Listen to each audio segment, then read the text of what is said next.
আমার একটা রিচুয়াল আছে, মানে বাবা যখন ছিল তখন সেটা আরোই বেশি করে মনে হয় মেনটেন করতে পারতাম। নতুন বেড কাভার যেটা পাতা হবে সেটা সীমা থেকে আসতো বাড়িতে, সেই চলটা বা সেই রীতিটা রয়ে গেছে এখনও, যে একটা নতুন বেড কাভার আমি সীমা থেকে কিনি। সো সেই ভালো লাগার জায়গাটা আছে।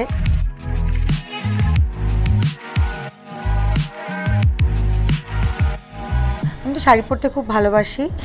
এইটা যেরকম ইটস কাঞ্চিপুরম, এটা সাউথের শাড়ি, কিন্তু আমাদের অনেকেরই মনে হয় যে কাঞ্চিপুরম বা কাঞ্জিভারম এগুলো শুধু সিল্কেই হয়, সেটা নয়, এটা মানে কটনেও হয়। আর আমি তো কটন শাড়ি পরতে খুব ভালোবাসি, সে দেশের যে প্রান্তেরই হোক না কেন। অ্যান্ড দিস ইজ আমাদের নর্থ ইস্টার্ন স্টেটের বানানো, আর আমার জাঙ্ক পরতে খুব ভালো লাগে। সো অভিষেক রয় আমার স্টাইলিস্ট এটা কোঅর্ডিনেট করেছে পুরো লুকটা। আর এইটা তো রক্তকরবী বললেই নন্দিনীর কথা মনে পড়ে যায়, আমাদের এত পরিচিত একটা নাটক আর যুগ উপযোগী, সবসময়ই মনে হয় সেটার প্রাধান্য আছে ওই নাটকের আমাদের জীবনে। আর মানে আমার খুব ক্যাজুয়াল কমফোর্টেবল থাকতে ভালো লাগে, সেই জন্য আমি ব্লাউজ না পরে একটা কাফতান দিয়ে পরেছি। সো আপনারা যারা একটু স্বচ্ছন্দে ঘুরতে চান, আর এটা তো শাঁখা আমি সবসময় পরি, সবসময় এটা আমার মানে এটা আলাদা করে এই লুকের জন্য পরেছি তা না, আমি সবসময় আমার মার শাঁখাগুলো পরে ঘুরে বেড়াই এদিক ওদিক। তো যারা একটু কমফোর্টেবলি ঘুরতে চান পুজোর সময়, তারা এরকম একটু ফ্রি ফ্লোয়িং একটা কাফতানের সাথে কটন শাড়ি পরতে পারেন।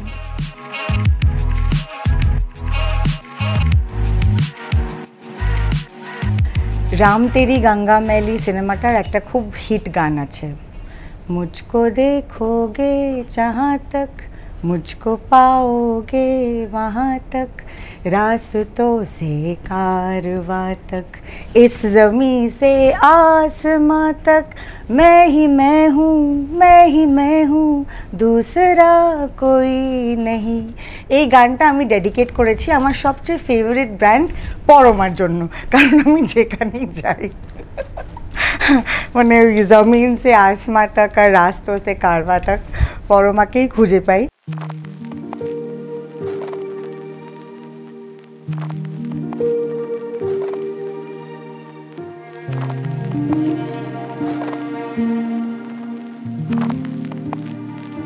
আমি যে ব্লাউজটা আজকে পরে আছি, যেটার দুর্ধর্ষ ফিট আর অসম্ভব ক্লাসি একটা কমফোর্টেবল ব্লাউজ, সেটাও পরমার।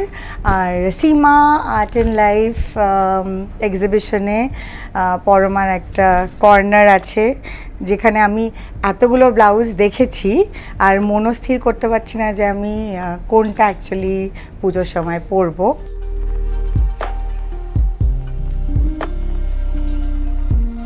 ব্লাউজ হচ্ছে আমাদের সর্বকালের একটা চিন্তার বিষয়, সেটা ম্যাচিং হতে হবে, সেটার ফিট ভালো হতে হবে।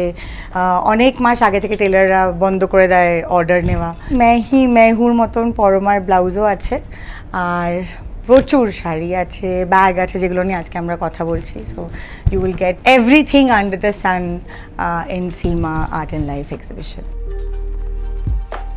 গয়নাগুলো সীমা থেকে নেওয়া। কানের দুলটা অ্যাকচুয়ালি আবোল তাবোল, তো আমি আবোলটা পরিনি, শুধু বোধহয় তাবোলটা পরেছি আমার মনে হচ্ছে। সোশ্যাল মিডিয়ায় যারা আমার শার্টপাট দেখে তারা সবাই জানে যে আমি নাকছাবি পরতে খুব ভালোবাসি। সেটা মানে নাকছাবি মানে আমি শুধু ছোট নাকছাবি বলছি না, সেটা বড় হতে পারে, রিং হতে পারে, বাঁকড়ি হতে পারে, যেটা নাকে পরা যায় বা যায় না আমি সেগুলোও পরতে ভালোবাসি।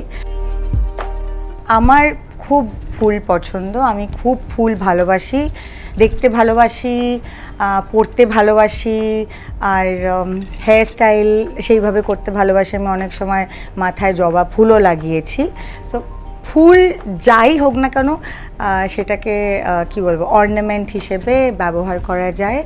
আমার হেয়ার ড্রেসার রীতা, ও আজকে আমার চুলটা ভীষণ সুন্দর করে বেঁধে দিয়েছে, আর এই ফুলগুলো অভিষেক এর বাড়ির গাছের ফুল ও নিয়ে এসছে।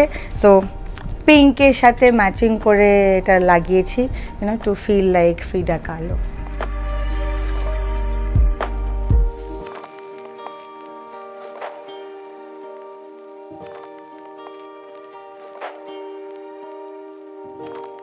এই পুরো লুকটার মধ্যে একটা ট্রেডিশনাল গন্ধও আছে, আবার কমফর্টও আছে, আর কন্টেম্পোরারি স্টাইলও আছে। কারণ স্লিং ব্যাগটা এখন আমরা সবাই ব্যবহার করি, ইট ইজ মানে কাঁধে নিয়ে এই কাঁধে ব্যাগ আমার মনে হয় না, আর আমি তো কাউকে দেখি না, আমি নিজেও আর এইভাবে ব্যবহার করি না। কাঁধ থেকে অনেক সময় লোকে খুলে নিয়ে চলে যেতে পারে, এইটা হলে তো অসম্ভব।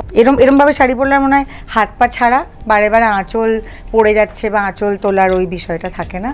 সো আমার মনে হয় স্টাইল সেটাই হওয়া উচিত, যেটা মানুষকে কমফর্ট দেয়, যেটা মানুষ মানে স্টাইল স্টেটমেন্টটায় স্বাচ্ছন্দ্য বোধ করে।